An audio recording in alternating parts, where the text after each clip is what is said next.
Good morning, everybody. This is Mrs. Noss. Today we are going to talk about solving one-step equations. So our I can statement is I can solve a one-step equation by using inverse operations. The whole idea in solving an equation is to find a missing number. So let's say I were to say blank plus x equals 27. So we're trying to find this missing number. Well, instead of using a blank, in algebra, we use a variable. So instead, we write x plus 12 equals 27. They both mean the same thing, but when we have a blank, usually that means we're going to try to guess and check what that answer is. When we use a variable, we're going to solve for it so that we don't have to guess and check, that we can actually find the answer. So how do we do this? Well, when we want to solve an equation, we want to do with the inverse, or what is the opposite. So if I have x plus 18 equals 55, we think, what is the opposite or the inverse of adding 18? And the answer is to subtract 18. So if I were to copy the equation, I have x plus 18 equals 55. And so what we're going to do is I'm going to subtract 18 on both sides. Now we have to remember to do it on both sides so that the two sides stay equal or balanced. Now let's simplify. If I do 18 minus 18, you can see on my calculator, that my answer is 0. So when I do 18 minus 18, this is 0. So we get x plus 0 on the left side. On the right side, if I do 55 minus 18, I get it, to clear it, 55 minus 18, I get an answer of 37. All right, now we've basically solved for x, because if I add x plus 0, anytime we add 0, the number stays the same. So that tells me that x is the number 37.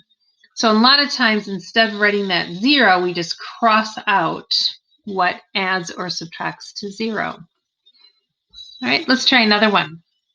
Y minus 16 equals 26.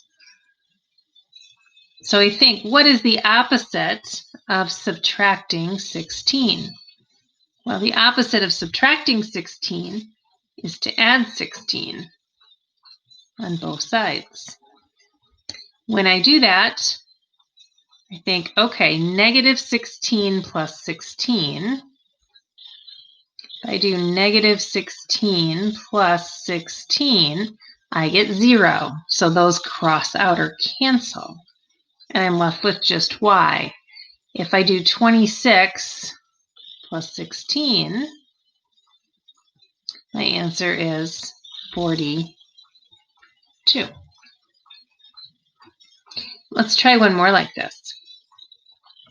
So if I have negative 15 equals negative 18 plus x.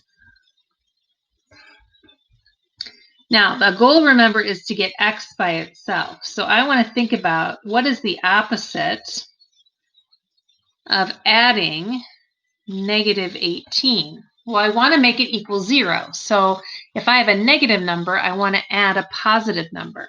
So what I'm going to do to make this cancel is I'm going to add 18 on both sides.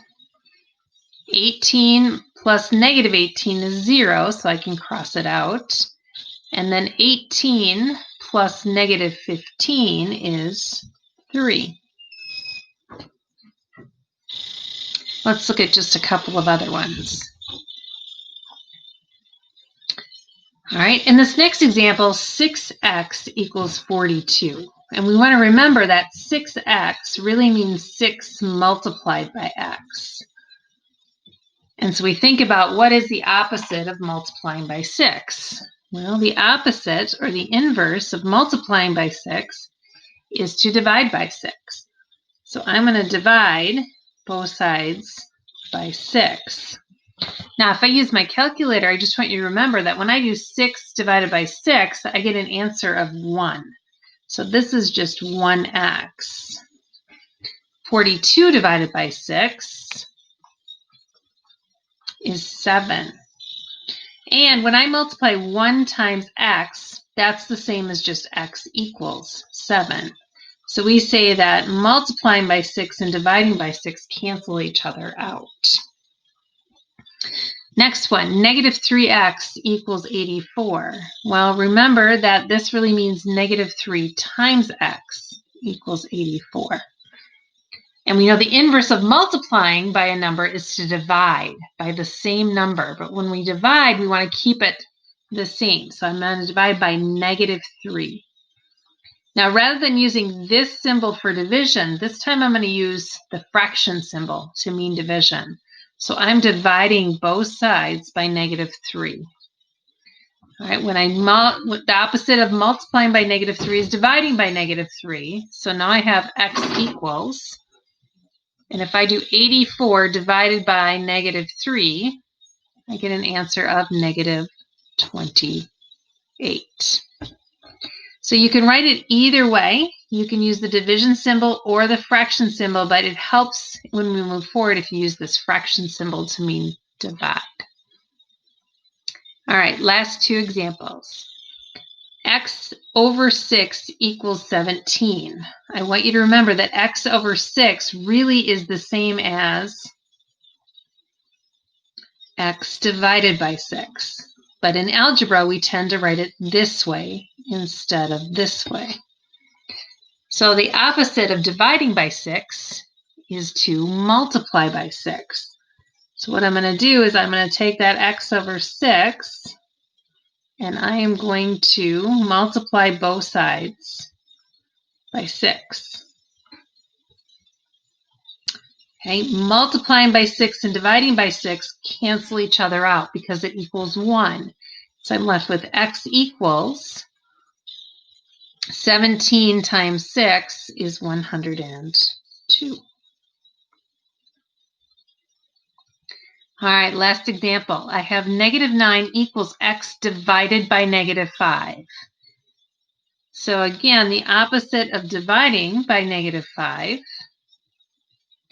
the inverse of that would be to multiply by negative 5. So I'm going to multiply by negative 5. I'm going to use a parenthesis to help me remember I'm multiplying.